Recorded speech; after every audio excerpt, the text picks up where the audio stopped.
এত ভালোবাসো কেন মালিক আমার? আমার এই কণ্ঠে তুমি তোমারি বাণী তুলেছ, বুকের দেরাজ তুমি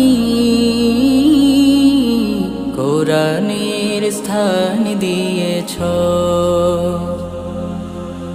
এত ভালোবাসো কেন মালিক আমায়?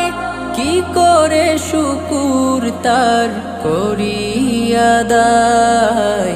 এত ভালোবাসো কেন মালিক আমায়? এত ভালোবাসো কেন মালিক আমায়? এত ভালোবাসো কেন মালিক আমায়?